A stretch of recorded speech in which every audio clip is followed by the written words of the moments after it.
This is Peter Stewart here with Sterling Builders. We're in Englewood, Colorado right now at our first ever Colorado multifamily passive house.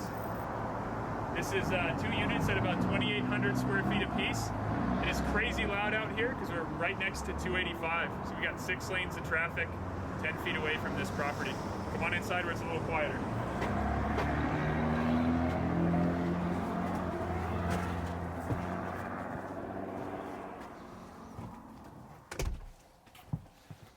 So we'll start things off in here. We have insulation everywhere.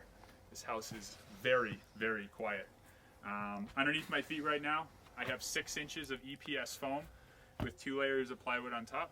It's our slabless slab detail that we've got from a couple other architects around.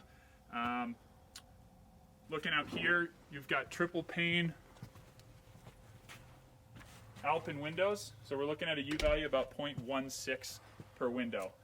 All totally unnecessary in a standard house, very necessary in a passive house. We're shooting for something way above and beyond what would be standard. So we're trying to make sure that we get all these air sealing details and these insulation details just right. Shoot over here real quick. Again, over the top detail, but on our passive house we have a range hood. So we've got a 6-inch damper, mechanically vented range hood here that is going to prevent air from coming back into our building when that range hood is not in use. If you look down this room, this is going to be the living room kitchen. We've got mid-floor insulation, that's just for sound. We've got center wall there, insulation, which is also just for sound. And really trying to make sure that this place stays quiet, being that we are directly next to 285. Come on upstairs, I'll show you a couple more details.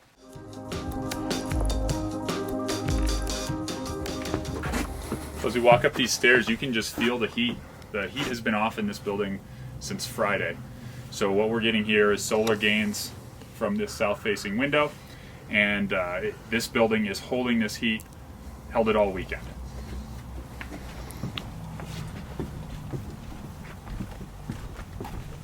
Walking down here into the master bedroom, another over-the-top detail that is very much just something that we do here at Sterling Builders. This is Dynamat. It's the same stuff you put in your car. We've got a 5-stud pack here in the corner, and we noticed after we insulated it we got a fair amount of noise through it. And so being that we're in the master bedroom right now, we really wanted to make sure we kept that noise down. So we've got 2 layers of 50 mil Dynamat on the wall there. It's nice and quiet. Come on down here, I'll show you our heating system.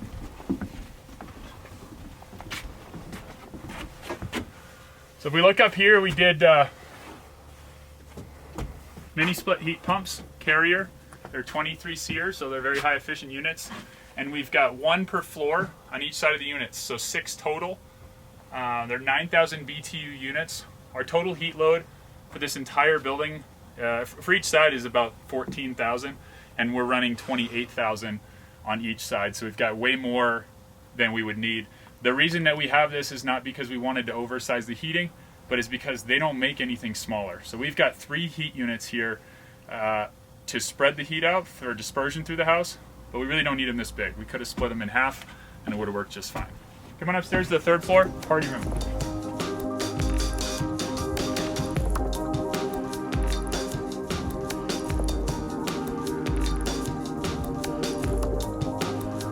Okay, so we're up on our 3rd floor now.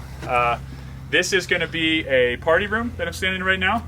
We got our water heater mechanical room, 3rd floor powder, and then we have a guest bedroom down here at the end.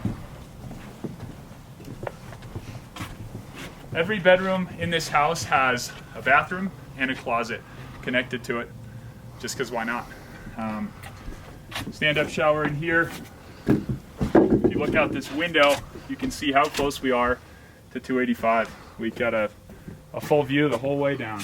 Come on down here, I'll show you what we got for an ERV system. So this here is our Zender ERV system. It's a 550, C550 I think, maybe Q, not sure.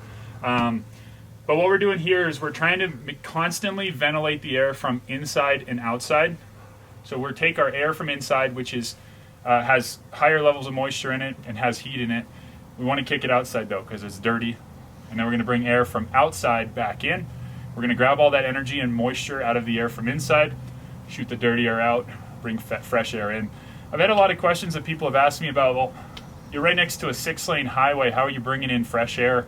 It's a great question. We're bringing it in, we are filtering it, and we're constantly monitoring that air. So we have particulate air sensors. We will have one in each of these units and one outside, as well as moisture and temperature sensors in the walls. So we've got the ability to model it and then test it for the next 2 years on site, and we'll see if this idea of high indoor air quality can be achieved. We got a blower door score here of 0.57 at initial, so that's passive house quality. We tightened it down, we smoke tested it. We're probably sitting at about 0.3 right now, and we'll see what we can do. So we're going to shoot a video series of this, like I said about in the beginning. You'll see how we got to this point, sort of from framing up, and then we're about to shoot a bunch more videos as we finish it off. So as cabinets go in, flooring goes in, you'll start to see all that more standard stuff. But stay tuned, and we'll be posting stuff every Tuesday.